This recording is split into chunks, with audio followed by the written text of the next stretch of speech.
गौतम बुद्ध की प्रेरणादायक कहानी जो जीवन में किसी के लिए किए गए त्याग के फल को बताती।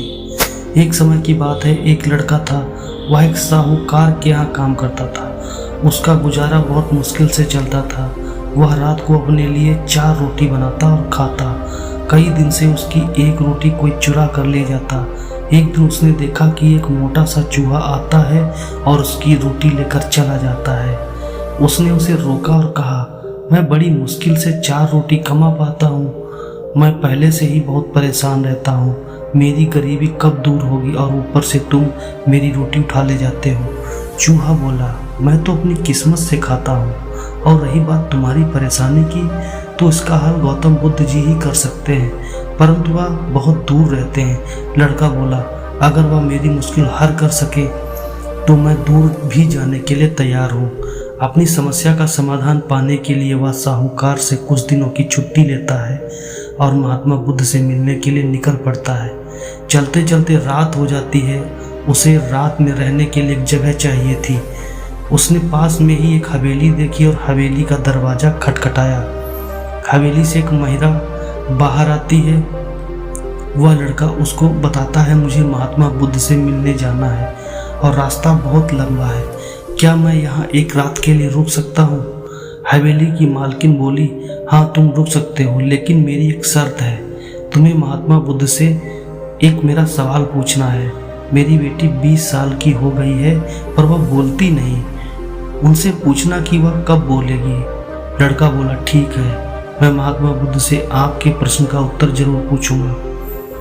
एक रात वहाँ लड़का वो रुका और अगले दिन अपने सफ़र पर निकल पड़ा। आगे एक पर्वत और दुर्गम रास्ता था। वहाँ एक जादूगर तपस्या कर रहा था। वह लड़का उनसे महात्मा बुद्ध तक जाने का आसान रास्ता पूछता है। जादूगर कहता है कि मैं तुम्हें अपनी जादू की छड़ी से तुमको आगे नदी तक पहुँचा दूंगा, पर तुम्हें मेरा एक प्रश्न महात्मा बुद्ध जी से पूछना होगा। मैं 1000 साल से तपस्या कर रहा हूँ, मैं स्वर्ग कब जाऊँगा? लड़का उसकी बात मान लेता है और जादूगर से उसे नदी तक पहुंचा देता है। नदी को पार करते ही बुद्ध का आश्रम था। वहां एक बड़ा सा कछुआ था। उस लड़के ने कछुए से कहा, मुझे महात्मा बुद्ध के आश्रम तक जाना है, मुझे अपनी पीठ पर नदी पार करवा दो। कछुआ बोला, नदी तो मैं पार करवा दूंगा, परंतु मैं तुम्हें महात्मा बुद्ध से एक मेरा प्रश्न पूछना होगा। मैं 5 साल से इस नदी में हूँ, मैं ड्रैगन कब बनूंगा? लड़का कछुए की बात मान लेता है और वह नदी पार करके आगे जाता है। वह महात्मा बुद्ध के आश्रम तक पहुंच जाता है। जब वह महात्मा बुद्ध से मिलता है तो कहता है कि मुझे आपसे अपने प्रश्नों के जवाब चाहिए।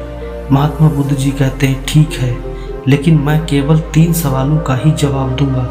महात्मा बुद्ध देखना चाहते थे कि वह किसके प्रश्न का त्याग करना चाहता है। उधर लड़के के मन में द्वंद्व चल रहा था कि मैं किसके सवाल का त्याग करूं। कछुआ 5 सालों से इंतजार कर रहा है, जादूगर 1000 सालों से और गूंगी लड़की 20 सालों से, और मैं भी अपनी आर्थिक परेशानी का हल ढूंढने बहुत कठिनता से यहाँ पहुँचा हूँ। फिर वह गहन विचार करता है कि मैं ज़्यादा मेहनत करके अपनी समस्या सुलझा सकता हूँ, इसलिए उसने अपने प्रश्न का त्याग कर दिया। उसने गूंगी लड़की, कछुए और जादूगर तीनों के प्रश्न महात्मा बुद्ध से पूछे। महात्मा बुद्ध ने तीनों के प्रश्नों का जवाब दिया और वह वापस आ गया। सबसे पहले नदी तक पहुंचा तो उसे कछुआ मिला। कछुआ ने अपने सवाल का जवाब मांगा। उसने कछुआ से कहा, महात्मा बुद्ध जी ने कहा है कि तुम जब अपना कवच उतार दोगे तो तुम ड्रैगन बन जाओगे। कछुए के कवच उतारते ही वह ड्रैगन बन गया। उसके कवच से बहुत सारे मोती निकले। कछुआ बोला, यह मोती मेरे किसी काम के नहीं है, इसलिए इन्हें तुम ले जाओ। वह लड़का मोती लेकर आगे पहाड़ी पर पहुंचा।